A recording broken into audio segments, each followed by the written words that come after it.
ಸೋಲು ಹೋದ್ರೆ ನನಗೂ ಲಾಭ ನಿಮಗೂ ಲಾಭ. ಏನಾದ್ರೂ ಉಡುಪಿಗೆ ಹೋಗ್ತಿದ್ರೆ ಅವರಿಗೂ ಲಾಭನೇ. ಅಂತ ಸಂದರ್ಭದಲ್ಲಿ ಆಗ್ಲೇ ಹೇಳಿದ್ದಾರೆ. ಹೇಳುವಾಗ ನನಗೊಂದು ಸಣ್ಣ ಇದು ಬಂತು.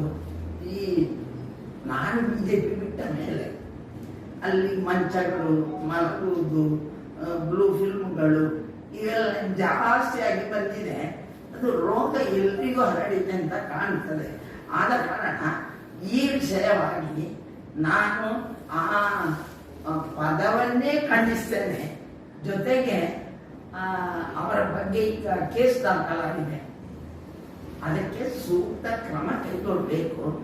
ಇಲ್ಲವೇ ಅವರು ನಾನು ಬರೆದದ್ದು ತಪ್ಪು ಅಂತ ಹೇಳುವುದನ್ನು ಸಾರ್ವಜನಿಕವಾಗಿ ಹೇಗೆ ಬಂದಿದ್ದಾರ ಹಾಗೇನೆ ಬರೆದು ಅವತ್ತು ಹೇಗೂ ಚಾನೆಲ್ ಉಂಟು ಅದನ್ನೇ ಹಾಕಿ ನಾನು ಹಾಗೆ ನಡ್ಕೊಂಡದ್ದು ತಪ್ಪು ಅಂತ. ಯಾಕಂದ್ರೆ ನಮಗೆ ಬಂದ ಇದು ಮೇಲಿಂದ ನನಗೆ ಬಂದದ್ದೇನಂದ್ರೆ, ನಮಗೆ ಅವರ ಮನೆ ಎದುರು ಹೋಗಿ ನೀವು ಧರಣಿ ಕೂತ್ಕೊಳ್ಬೇಕು ಅಂತ. ಅದು ಬರುವಾಗಲೇ ಕೊಂಬೆಟ್ಟು ಅದರಲ್ಲಿ ಎಲ್ಲ ಬಂದಿದೆ. ನಮಗೆ ಕೊಂಬೆಟ್ಟಲ್ಲಿ ಅವರು ಇರುವುದು ನನಗೆ ಗೊತ್ತಿಲ್ಲ. ಅವರು ಮನೆಯಲ್ಲಿ ಅಂತ ಮನೆಯಲ್ಲಿ ಹೋಗಿ ಧರಣಿ ಕೂತ್ಕೊಳ್ಬೇಕು ಅಂತ ಮೇಲಿಂದ ಹೇಳಿದ್ದಾರೆ. ಆದರೆ ನಂದೇನಂದ್ರೆ, ನಾನು ಯಾಕೆ ಕೂತ್ಕೊಳ್ಳಿಲ್ಲ ಅಂದ್ರೆ, ಆ ಮನೆಯಲ್ಲಿ ಒಂದು ಹೆಣ್ಣು ಮಕ್ಕಳು ಇರ್ತಾಳೆ, ಒಂದು ತಾಯಿ ಇರ್ತಾಳೆ, ಒಂದು ಹೆಂಡತಿ ಇರ್ತಾಳೆ, ಅಥವಾ ಹೆಣ್ಣು ಮಕ್ಕಳು ಇರ್ತಾರೆ. ಅವರಿಗೆ ಅಸಹ್ಯ ಆಗುವುದು ಬೇಡ ಅಂತ ನಿಮ್ಮ ಮುಖಾಂತರ ಅದನ್ನು ಖಂಡಿಸುವುದರ ಒಂದಿಗೆ ಅವರು ಸಾರ್ವಜನಿಕವಾಗಿ ತಪ್ಪು ಒಪ್ಪಿಕೊಳ್ಬೇಕು ಅಂತ ಕೇಳ್ಕೊಳ್ತಾ ಇದ್ದೇನೆ.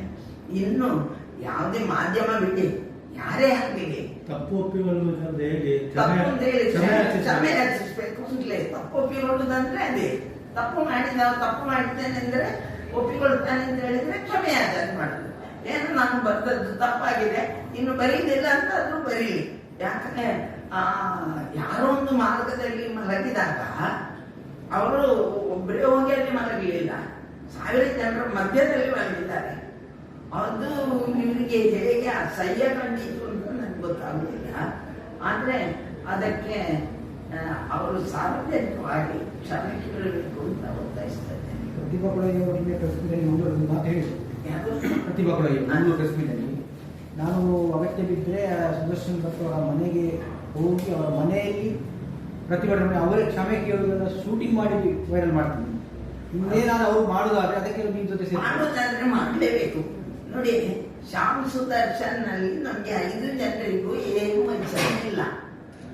ಆದ್ರೆ ವಿಷಯದ ಬಗ್ಗೆ ನಾವು ಸಾರ್ವಜನಿಕವಾಗಿ ರಾಜಕೀಯದಲ್ಲಿ ಇರುವ ಮಹಿಳೆಯರನ್ನು ಇಷ್ಟೊಂದು ಕೀಳಾಗಿ ತಿಳಿದವರೇ ಮಾತಾಡಿದ್ರೆ ನಾವು ಹೇಗೆ ಕೆಲಸ ಮಾಡಲಿಕ್ಕಾಗ್ತದೆ?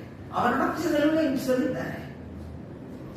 ಸಂದರ್ಭ ಬಂದಾಗ ಅವರಿಗೂ ಅಂತ ಸಂದರ್ಭ ಬರ್ಬೋದು. ನೀವು ಅವರ ಪಕ್ಷ ಅಂತ ಹೇಳ್ತೀರಿ, ಈಗ ಅವರ ಪಕ್ಷದವರು ಮಾಧ್ಯಮದವರ ಎರಡೂ ಕೂಡ.